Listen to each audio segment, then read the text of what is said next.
Go This ahead and start. conference will now be recorded. You did it for me. Thank you. Appreciate everybody joining in tonight for our study. If you'll recall, this study had to be postponed, and it's very ironic that it was postponed to the week of Thanksgiving, because this week is really a week that traditionally kicks off areas where we may really see a lack of self-control in our lives. I know for me, the Thanksgiving dinner is my absolute favorite meal of the year. I love it. I look forward to it every year, but yet I always have to have this little talk with myself. And it's like, if you go in and you eat too much, it's going to be miserable. It's going to be terrible. And then we also think about, and it may be a little bit different this year, but we think about on Friday, typically viewed as Black Friday, the kickoff to the Christmas buying season.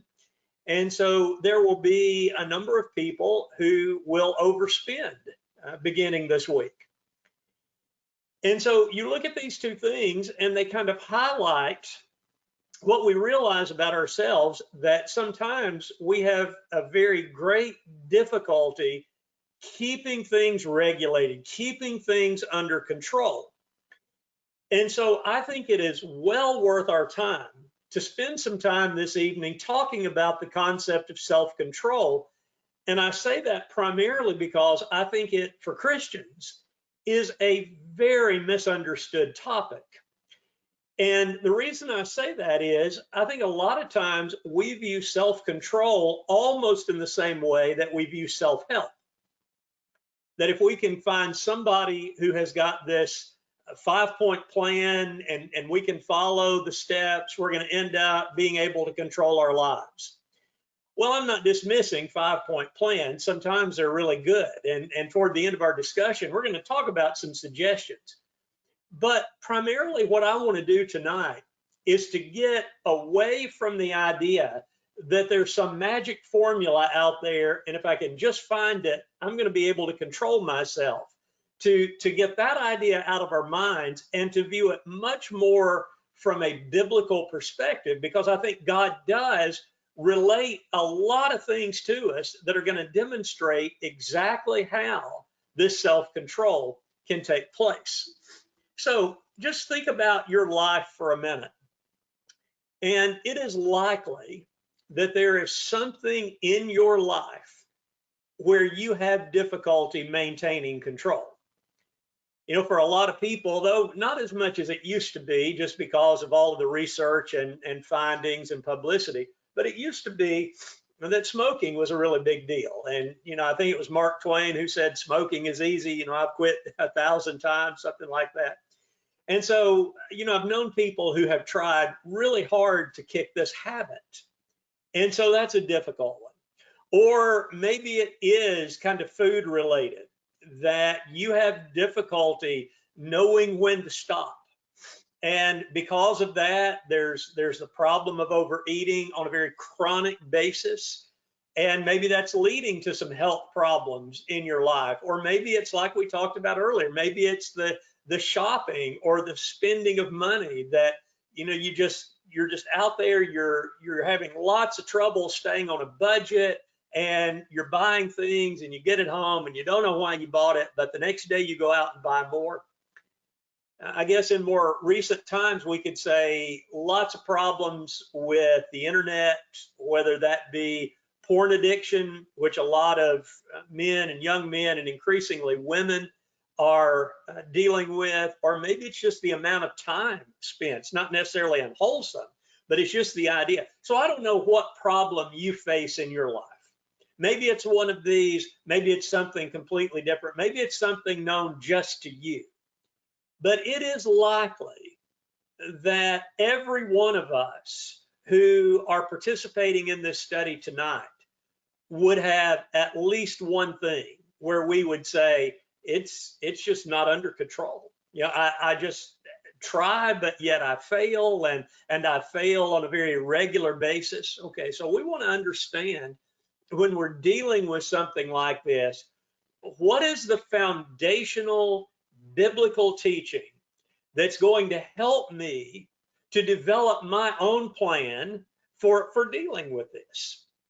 So let's think about it, first of all, from the standpoint of just defining our terms. I like to begin a study like this with just a basic definition that we find in how we use the word itself or the phrase itself. And so I just chose one of the online dictionaries somewhat at random. And so Merriam-Webster, restraint exercised over one's own impulses, emotions, or desires. I like that definition because it's the idea that something needs to be held back.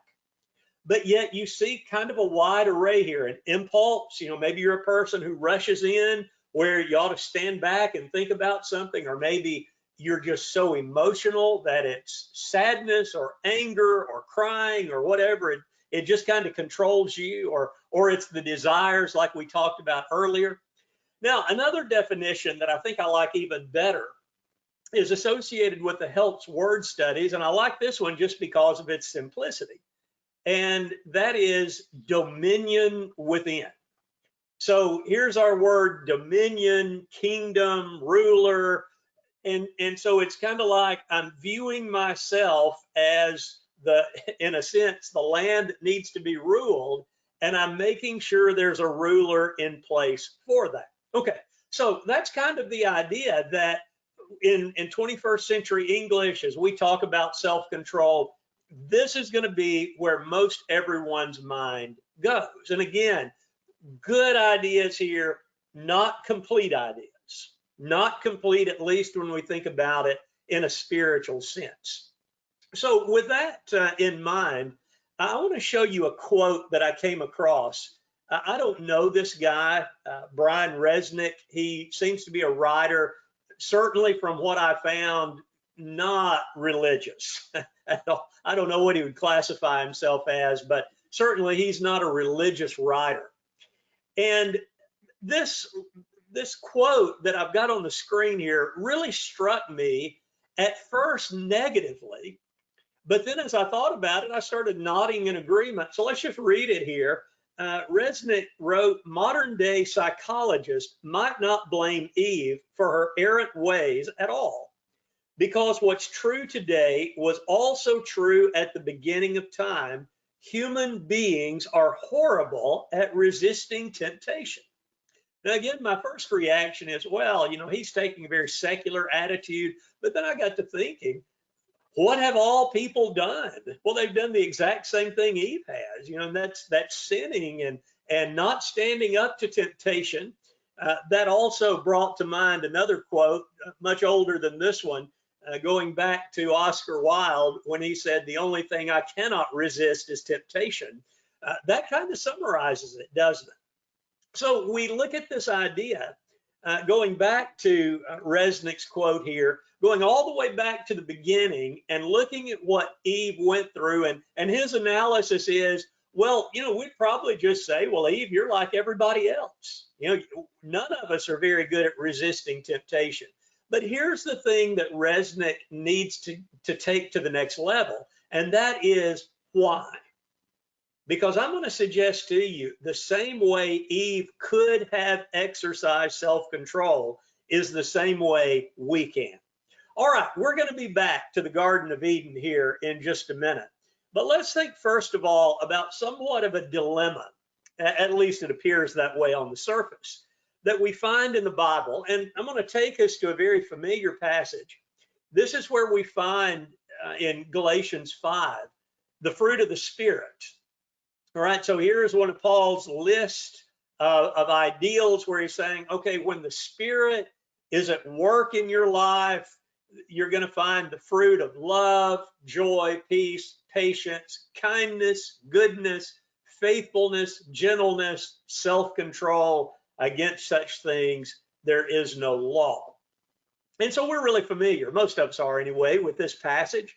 And if you've ever looked at it and thought about it, on the surface, it's almost like self-control is tagged on the end. It's one of those things, to quote Sesame Street, one of these things is not like the other, at least on the surface. that's kind of what it looks like, because we say, oh, well, I certainly need the help of the Spirit with love and joy and peace, but self-control, when we consider self-control here, oops, sorry about that. Let me get us back. When we think about self-control, what we're looking at here is the idea of, well, if it's something that I'm controlling, how is that a fruit of the Spirit? Okay, if self-control is something that's on me, something that I'm responsible for, and I got to figure out my 5-point plan of how I'm going to control myself in these things, how is it that that's a fruit of the Spirit? You see what appears to be the dilemma here, that you've got the Spirit acting on one side, but yet here in this list, it's all on me. Okay, so again, kind of let that stay in the back of your mind. And we're going to be back to Galatians 5. But I want to return to the Garden of Eden, because I think here what we're really finding is a good idea of what God intended. Okay, so we're going to look at what God intended and then what happens. All right, so backing up just a bit, even before the Garden of Eden, we find in Genesis 1 a description of what God intended from the very beginning with his creation. So we read down in verses 27 and 28. So God created man in his own image. In the image of God, he created him. Male and female, he created them. And God blessed them. And God said to them, be fruitful and multiply and fill the earth and subdue it, and have dominion over the fish of the sea and over the birds of the heavens and over every living creature that moves on the earth. Now, you may be thinking, what does this have to do with self-control? All right, well, let me kind of walk us through this idea. First of all, consider how God says that he created us. He says that he created man in his own image. Now, that word image, we're going to find a lot in the Bible, but primarily we're going to find it in a very negative way. Okay, so when we start reading in the Old Testament and we read about these false gods, these graven images, that's the exact same word.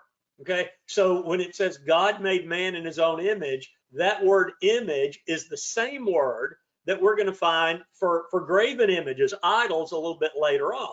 Here, though, in verse 27, not a negative connotation at all. God is saying that he has created mankind as almost little pictures of himself. That was the intention. That here are these little images that God has of mankind. And what he says is I want all of these people who look like me to go throughout all of the earth and fill it up. So if you want to imagine that somewhat in cartoon form, here's what God is saying. I want these images of God all over the earth. I want people to spread. I want them to populate. I want them to take godliness throughout all of the earth. But then when you think about the last part of the passage that we read, he says, I want you to have dominion over the earth. So think about the plan that God has put into place here. He said, I have created mankind to bear my image, to scatter over the earth, and to have dominion over it. So what God has said is that the purpose of our creation was to partner with him. God is saying, I want mankind to be my partners in this creation. And so you look then at this very noble purpose that we've been given. So at the very beginning, God's saying, I want you to take my message. I want you to take my image throughout all the earth. You're going to be my partner. You're going to be the chief steward. You're going to be the one who's in control. Okay, so that's really important. That as we think about our purpose, God has said, you are not a slave. You are not an underling. You are not inferior. He's saying you are a partner with me. Now, that's not to say that we have all of the qualities of God, not at all, but it is to say that God created mankind for an extremely noble purpose. Okay, now let's go to the Garden of Eden. When we think about the Garden of Eden, we oftentimes describe it as a paradise, which it was, yet it was not a place that was totally immune of temptation. So we know the story. We know how that the devil is going to come in and he's going to tempt Eve.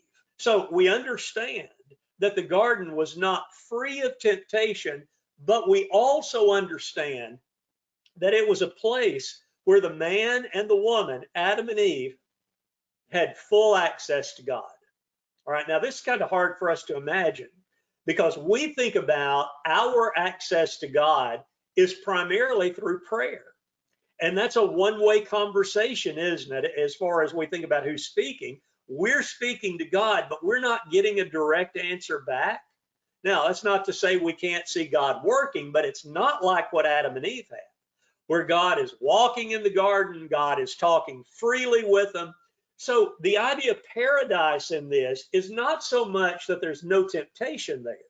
The idea of paradise is they had full, total access to this partner, this one who created them for this very noble purpose. Now, one of the very first things God is going to try to teach Adam and Eve, I believe, is the concept of self-control. And the way he's going to do that is through the tree of knowledge of good and evil. Now, I don't know if you're like me, but you know, as I grew up, I always had the idea that the tree of life was the good tree and the tree of knowledge of good and evil was the bad tree. That is not right. They're both very good trees, but two very different purposes. The tree of knowledge of good and evil, God put in the garden to teach Adam and Eve that there are times that you must refrain from something because God said to do it. So it's not as though the fruit of this tree was poison or there's going to be some kind of toxin released from it. That's not it at all. Its purpose was to illustrate the concept of self-control. God said, don't eat of this tree. Now, God had full intention of teaching them the difference between good and evil, but he was going to do it on his schedule. He was going to do it on his own time. But yet here, what we're going to find is the devil comes along and he says to Eve, really, Eve, you know, God is really holding you back. He's told you not to eat of this tree because he's scared for you to eat of it, because he knows that in the day you eat of it, you'll know good and evil. All right. So what the devil does is what the devil is very good at doing, and it's taking ideas and twisting them around to make it sound like that God, who created mankind as his partner, really cares nothing about them. Well, the thing is, Eve has already been looking at that tree. How do I know that? Well, I believe I can figure that out from the description. This is not the first time Eve has looked at this tree, because she saw that the tree was good for food and it was a delight to the eyes, and that the tree was to be desired to make one wise. Now, I don't want to, to jump into an area here where I don't have any authority, but let's just imagine for a minute. Can you imagine Eve walking past this tree every day? She kind of looks at it and it looks good. I mean, it doesn't look like it's dangerous. But yet, do you remember what she told the devil? She said, oh, God told us that if we eat from this tree or even touch it, we'll surely die. God never said they couldn't touch the tree. But what Eve has done is she has elaborated on the punishment to try to talk herself out of it. I kind of compare it this way. It's kind of like if you had a child who had company and the company said, hey, let's go do this. And the host child said, oh, no, if we did that, my mother would kill me. Well, that child knows his mother's not going to kill him. But what he's doing is he's kind of making that punishment on a bigger scale to kind of scare him away from it. Well, Eve had done that too. But yet with a little coaxing from the devil here, what do we find? She looks at it, she delights in it, and she has this desire to make one wise. And so she abandons all restraint here. And what she does is she eats of the tree. And in so doing, she chose herself, her desires, rather than those of God. And I think this is getting our foundation laid for what self-control is all about. God had said, don't eat of this tree. Now, what could Eve have done as the partner of God? Well, if you're in a place of full access to God, you could have said to the devil, hold on a minute. I need to ask God about this. Now, Lord, you told me this, but this being is saying. That's what Eve could have done. As a partner with God, she had full access to him. But rather than remaining partners with him, she breaks the partnership. Adam breaks the partnership. They're cast out of the garden. And what we're going to find pretty much for the remainder of the Old Testament is this story just being told and retold and retold as people come into relationship with God, yet their desires become strong, and rather than seeking partnership with God, they go their own way. Now, all of that is going to come to a screeching halt when God takes on the form of man and comes to earth. And so what we're going to see in the life of Jesus is where mankind failed, Jesus succeeded. Hebrews 4:15 is one of, if not my favorite verses in the entire Bible, because this is a verse that gives us hope and comfort. It says, for we do not have a high priest who is unable to sympathize with our weaknesses, but one who in every respect has been tempted as we are, yet without sin. So here is Jesus, and though he is God, he takes on flesh and he experiences the exact same things that you and I experience. And you know, the New Testament's not some kind of play script where Jesus said, okay, now I know at this point the devil's going to come and he's going to say this and I'm going to respond. This verse says that he stood up to these temptations. He was tempted in every respect as we are. Doesn't mean he had every temptation we have, but every attitude, every thought associated with our temptations, Jesus had those also. But yet what the text tells us here is that that was totally without sin. And so the question is, how did he do this? Well, I think the surface answer would be, well, he's God. Of course he did. But that's not what this verse is telling us. This verse is telling us that he can sympathize because he went through the temptations just as we did. So let's dig down a little bit further with that question then. How did Jesus overcome all of these temptations? Well, the fact was, he was in total alignment with God. I think about when in Matthew 4, when we're told about his temptations with the devil, those initial ones, as he's beginning his ministry. How does he respond to the devil? He says, it is written. All right, so why did he do that? Well, exercising self-control for the Lord meant there is a standard here that's telling me what I need to do. And so as a Jew, Jesus understood that what he found in what we call the Old Testament was the standard that God was saying, here is how my partners behave. It's what the law of Moses was all about. God is saying to these people, here, if you are my partner, this is how you live up to the standards I've laid down. And so as Jesus faced these temptations, what did he do? He looked to the standard of the partnership with his Father. And I tell you, you read a gospel like John, and that partnership is just coming out over and over again. All right, so on the one hand, we've got Adam and Eve who failed. They had full access to God, but they said, we're going to go our own way. Here we've got Jesus, full access to the Godhead as being a part of it. Yet what he did is he relied on that word that was to guide the partners of God. Now, with all of that in mind, let's return back over to the book of Galatians.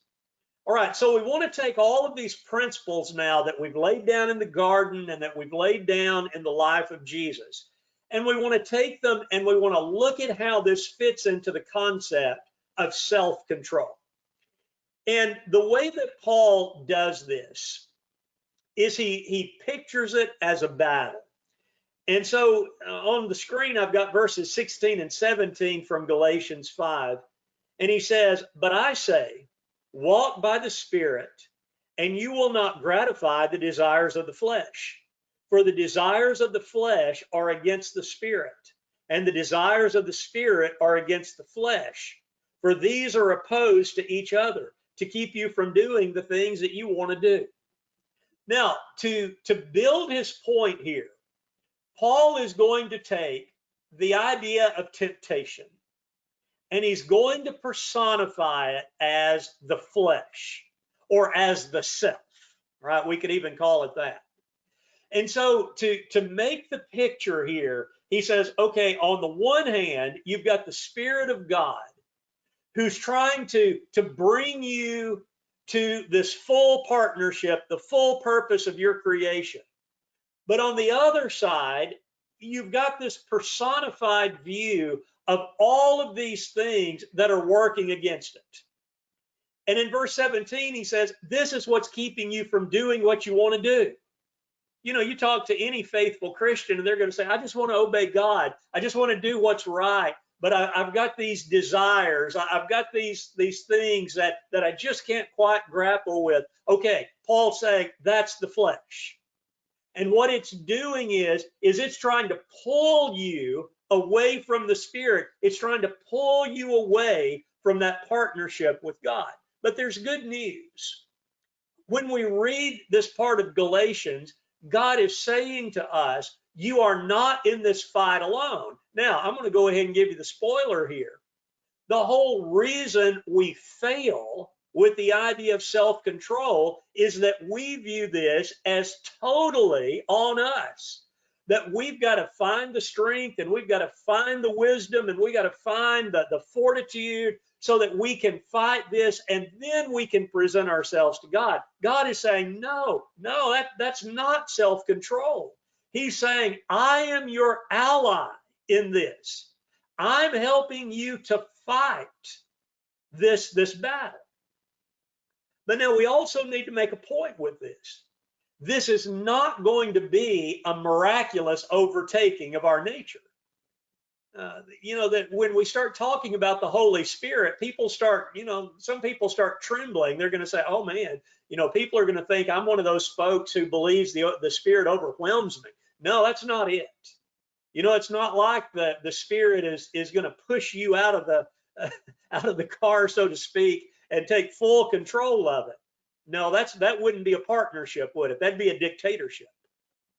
And so what Paul goes on to say is, here's how this works. And so I put some passages together here from Galatians 5 to make our point, where Paul says, but I say, walk by the Spirit, and you will not gratify the desires of the flesh.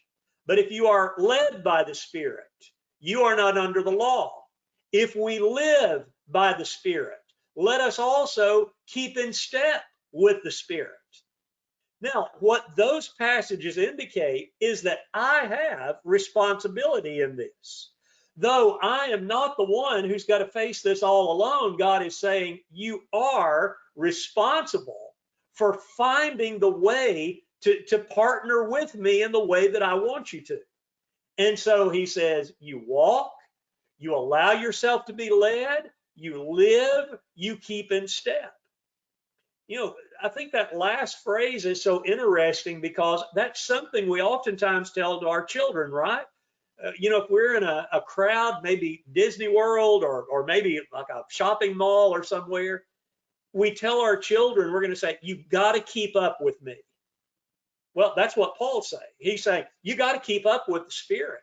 You just can't sit back in your chair and say, well, the Spirit's the one running the show here. He's just going to imbue me with all of this strength. I'm just going to let him do it. No.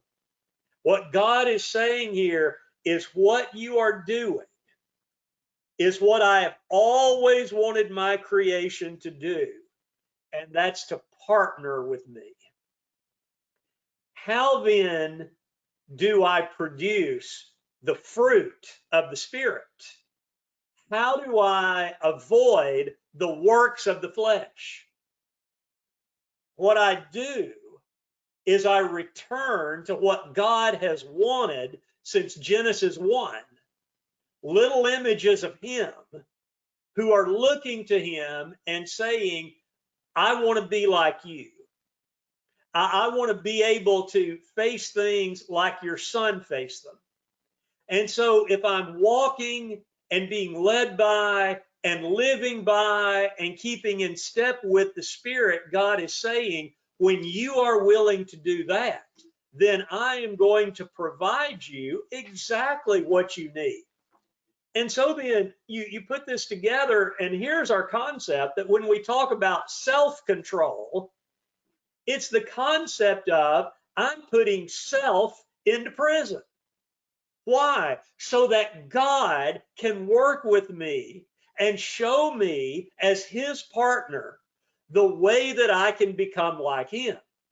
So, again, we talked earlier about the 21st century view of self-control, and that's pretty good, but it's no good if we don't understand this, that the way we refrain from sin is we are putting that self under guard so that God can be the one who is directing our steps. Okay, so let's take this into a little bit more specific realm now. When we think about this battle, and I think that's how we do need to view it, that's the terminology, the language that Paul is using. The flesh is not going to play fair. Okay? We got to understand this. This is not a fair fight.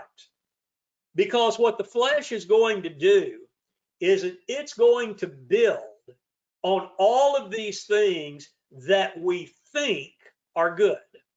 Now, this point could go in 100 different directions. So I'm just going to present it very narrowly tonight. Two big things that I think the flesh, that personified idea of a self out of control, will try to convince us of. And one of those is we need attention.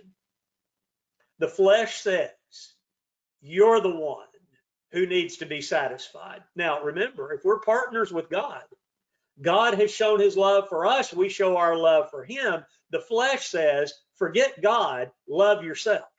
That's what Eve did. She looked at the tree, it was good for food, it's desirous to the eyes, she wanted to be wise as God. The devil said, Eve, forget your partner, forget God. He doesn't care anything about you. Well, it is the same old recycled argument that we have when we face these things with self-control. Let me illustrate this. I think one of the clearest places that we can see this is in social media. And there are lots of folks, lots of Christians included, who are allowing the flesh to win in social media. And maybe the counter argument to that would be, well, I don't ever put on anything inappropriate. I don't put dirty pictures up. I don't put, off-colored jokes up. Think about how social media, if we are not awfully careful, is seeking to draw the attention to me. Everybody needs to hear my opinion on the 2020 presidential election. Everybody needs to hear my opinion on race relations. Everybody needs to hear my opinion, just fill in the blank. And then on the other hand, you've got people who are saying, look at what I won, look at what I bought, look at my new house, look at my new car, look at my new clothes. And I tell you, it even gets so mundane as, oh, I'm eating in this nice restaurant, look at my meal. Well, you know, those things are benign unless we're letting the flesh win and we're allowing the flesh to try to draw all of that attention to me. That's a real danger. That's the flesh gaining control. We think about why God has put all of these regulations in on modesty. Well, again, it's God saying, here's how you're going to control yourself as my partner. Don't do anything to bring undue attention so that people are looking at you, whether that be because of your expensive jewels or whether that be because of your lack of clothing. That if people are looking at you, they are looking at the flesh, and you are supposed to be my image. You're supposed to be reflecting me, not yourself. We think about language. You know, what makes a bad word a bad word? It's the shock value. You know, that's the problem, isn't it? It's not that, unless of course it's taking God's name in vain. If it's though just a vulgarity, just saying a word that is considered off color, why is that? It's to get people to listen to you. You think about also being conversation dominant, that you believe everybody at the party, at the dinner table, needs to hear all of your stories. Now, you know, that's not to say don't be a good conversationalist. That's not to say don't tell a funny story. But here are things I think the apostle is saying, okay, look at yourself and evaluate. Are you trying to suck up all of the oxygen in the room? I love the quote that Alice Roosevelt made about her father, Theodore Roosevelt. She said, my father wanted to be the bride at every wedding, the corpse at every funeral, and the baby at every christening. And you read about him, and she hit the mark. Well, what's going on with that is it's becoming the center of attention. And what we have to understand is that's the flesh. The flesh is saying, get everybody to look at you because your partner's not too important. Now, let me go with the second here. The flesh also encourages excess. And the flesh also encourages us to go beyond what is a reasonable amount. So let me illustrate this. We think about food. We need it, right? We're designed to eat, to survive. But there's the danger of overeating. And the danger of overeating leads to gluttony. So what's the problem here? The spirit is kind of put on the back burner, and the flesh is saying, hey, look, you know, you don't know if tomorrow's coming, so eat like there's no tomorrow. You love this food, eat as much as you can of it. Now, that is not to say, all right, there's never a place for a good meal. I think Ecclesiastes makes the point. Enjoy a good meal. Sit down and enjoy the good meal. The problem is when we are allowing that to lead us to an excess. Now, let me just say it at the outset. I know there are reasons for obesity. I know there's gland issues and hormone issues and all kinds of things. But I'm not looking at exceptions here. I'm looking at what God is saying to us as an indication that the flesh is in control. And this would be one area. Now, I'm going to put the next one up with a big asterisk by it.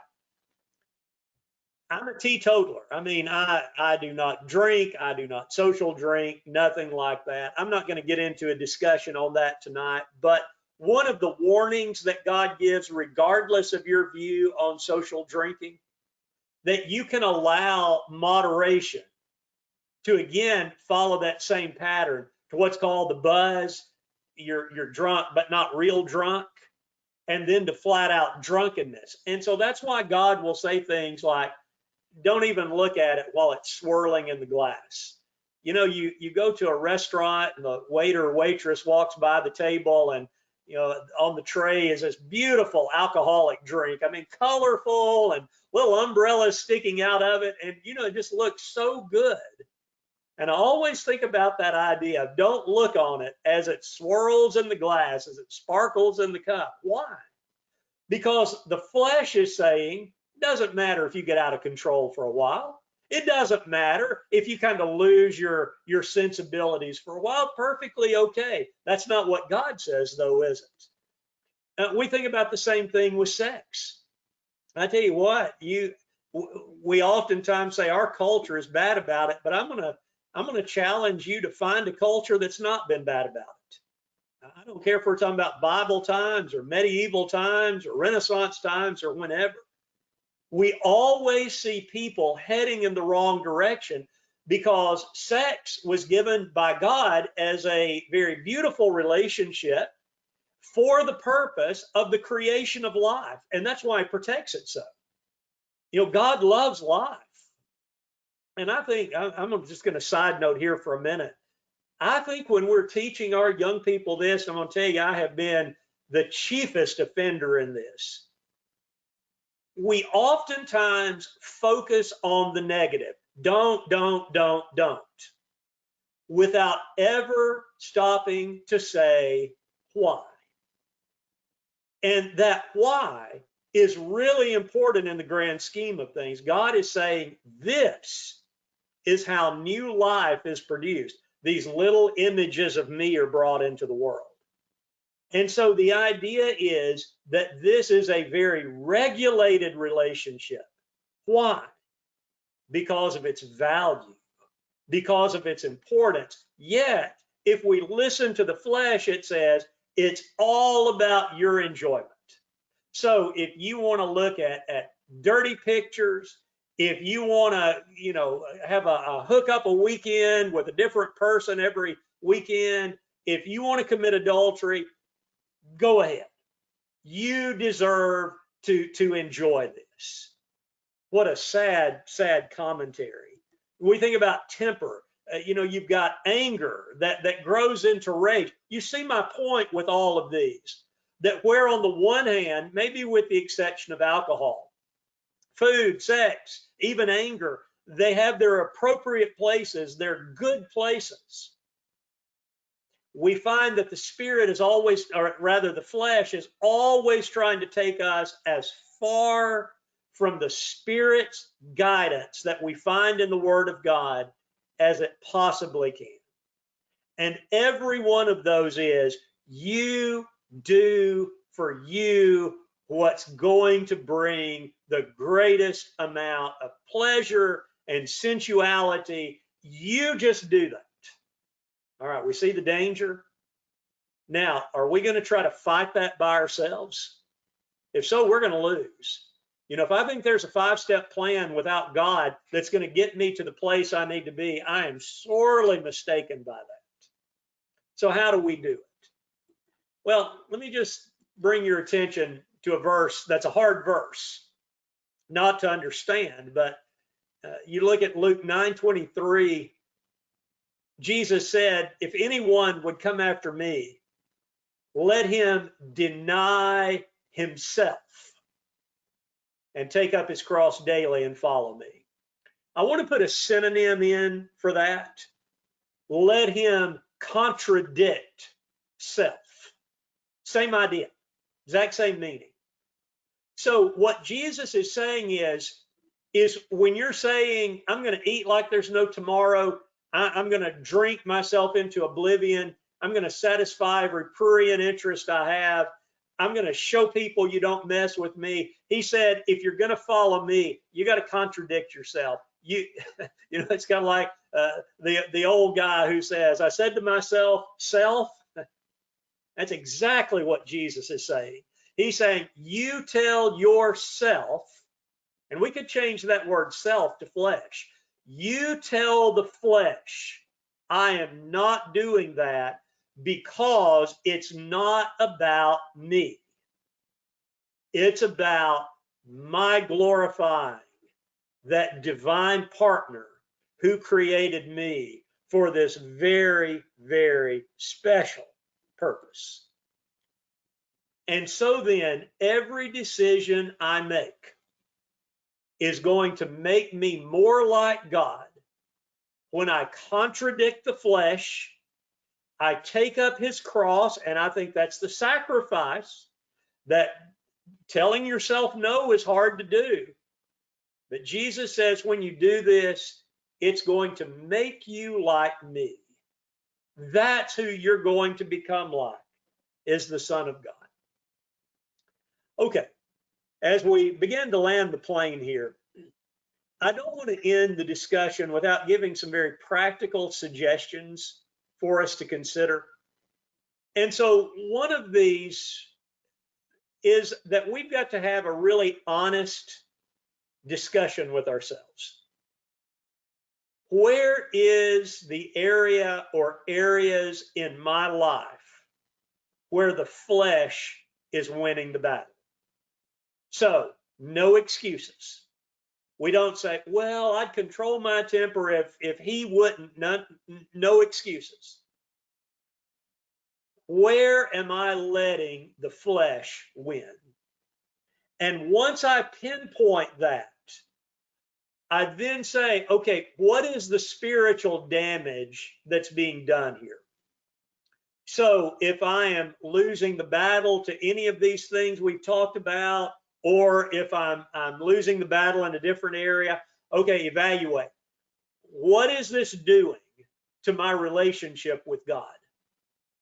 What is it doing that may potentially end my partnership with him because I'm living contrary to him rather than contrary to the flesh? That's got to be an honest discussion. It may be that nobody else except God and I know this, but it's got to be decided. And then I determine, okay, how am I out of step with the Spirit? Well, where am I going to find the Spirit's message? The Spirit has put this in a very concise book that I can hold in one hand, where the Spirit is saying to us, I've told you how to live like God. I've given you all of this information on how the Son of God lived. So it's up to me then, in my part of this self-control, putting self into prison, to say, okay, where am I messing up? Where is it that I'm off the track, that I'm out of step with the Spirit? Now, a second suggestion would be to evaluate the physical damage being done.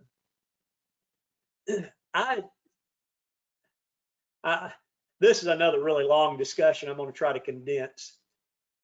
I think overall, Christians have minimized this part of the equation. That it's almost like we look at the body as being almost like a disposable whatever. It's getting older, it's getting feeble, it's going to die one of these days. And so the idea of caring for the body is not viewed in a very spiritual sense. I'm going to tell you, when I began looking through the Bible, I just don't find that idea. In fact, it's the opposite. That what God is saying to us is, now one day this body is going to return from the grave. It's going to be transformed. But yet it's important enough that I'm going to bring it back from the dead, combine it with the Spirit, fit it for eternity. So I'm afraid if we are viewing our bodies as something we really don't have to take care of, that we're really not giving full consideration to the whole concept that God has made it, he's given it to us, it's for his glory. The Apostle Paul is going to make that point several times. So then, if I am struggling with something that's damaging my body, I need to look at this as, okay, God has given me this body as a part of his image. And I'm not saying that God looks like us necessarily, but the idea is, in some way, shape, or form, this idea, this body is the image, part of that image that God has given, and that needs to be respected. And so whether that is overeating or whether that is taking toxins into my body, I need to give that some really serious thought. Okay, am I showing appreciation for what God has given me? Am I using it for His glory? So I think that's a part of this discussion. And then we need to evaluate the damage that's being done by my influence. Remember, I'm to be a little image of God in the world. When people look at me, they need to see, okay, well, here's somebody who's reflecting godliness. If I'm letting the flesh win, what am I saying to those around me? And I guess I'm very keenly aware of this in my role in preaching. And believe me, I have messed up so many times. I'm embarrassed to even think about it. But to think, okay, this person standing across from me is disrespecting me. This person is using, just anger. I could respond in kind. But what's going to happen to my influence with this person? And I tell you, that's one of the things that scares me so about the internet, that we have Christians who are liking and retweeting and putting things up that are filled sometimes with vulgarity, or else just demonstrating a spirit that seems to be really tied to this world. Or maybe it's how I'm treating my physical body. I'm trying to tell somebody else about self-control, but they look at me and they can obviously see I'm not in step with the Spirit. I need to think about that. Because that takes me back to my noble purpose of creation, to go into the world, to be an image of God so that others can see this. Okay, so we need to ask those hard questions. And then we need to pray. Specific. Lord, help me to be a better person is not a good prayer, at least in this situation. When I pinpoint those areas, I need to say, Lord, I am not living up to that standard you set for me, and I need your help.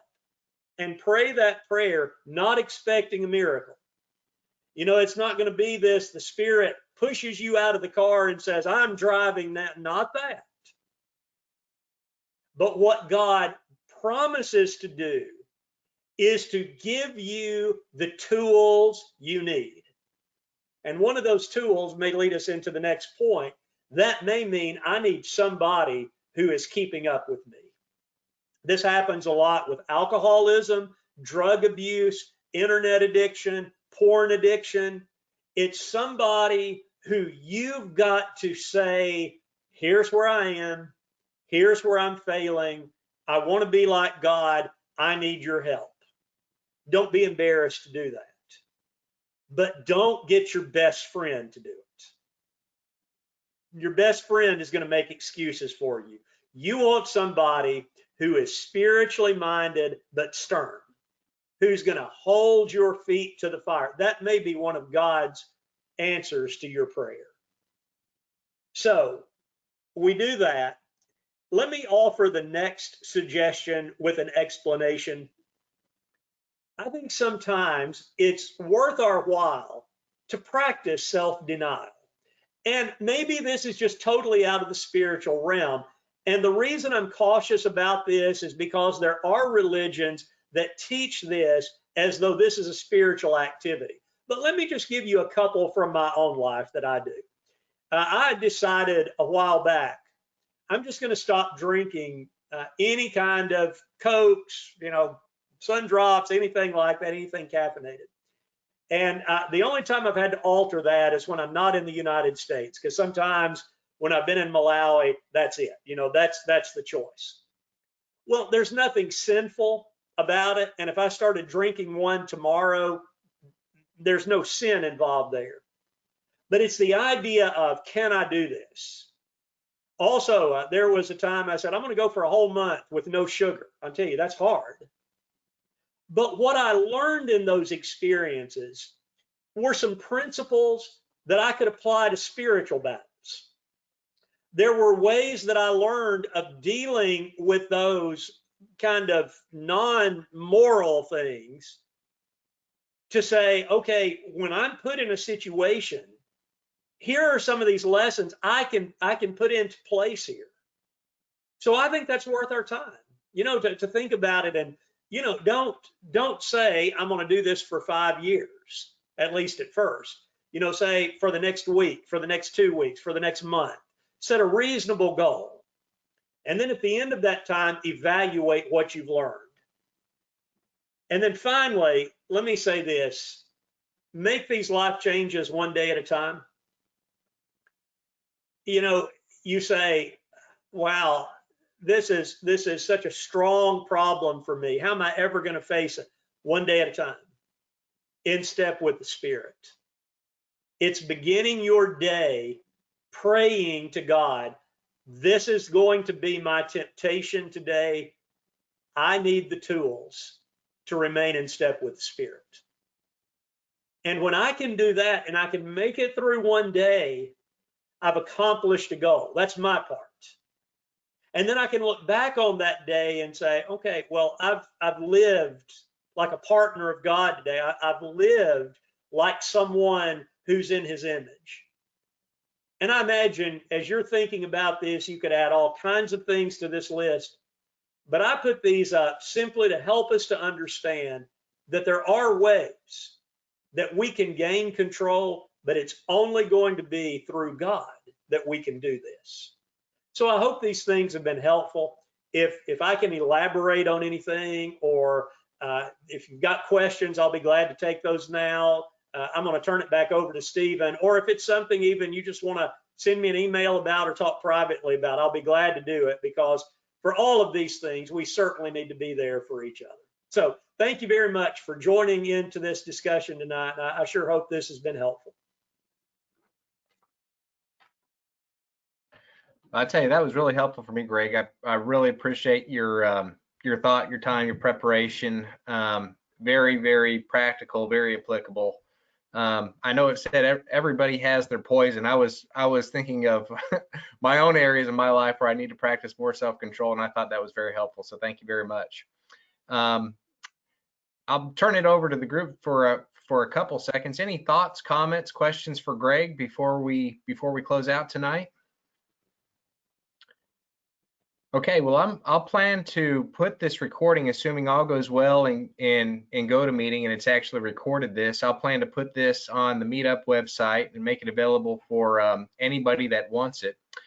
And also, I'll encourage you, if you're browsing through the Meetup website, Greg is going to be doing a few lessons on a series called Jesus the Way. And so that is a new group on Meetup now. It's called Jesus the Way. And it's going to be a series of studies that starts, I believe, let's see here. Yeah, I believe it's the 30th of November, which is a Monday, and then it's going to be each following, so it's going to be 3 sequential Mondays, I'll say it that way, starting the 30th of November. So check that out if you have a chance. But really appreciate, again, Greg doing this presentation tonight, and appreciate everybody joining tonight. So thank you very much. Have a great night.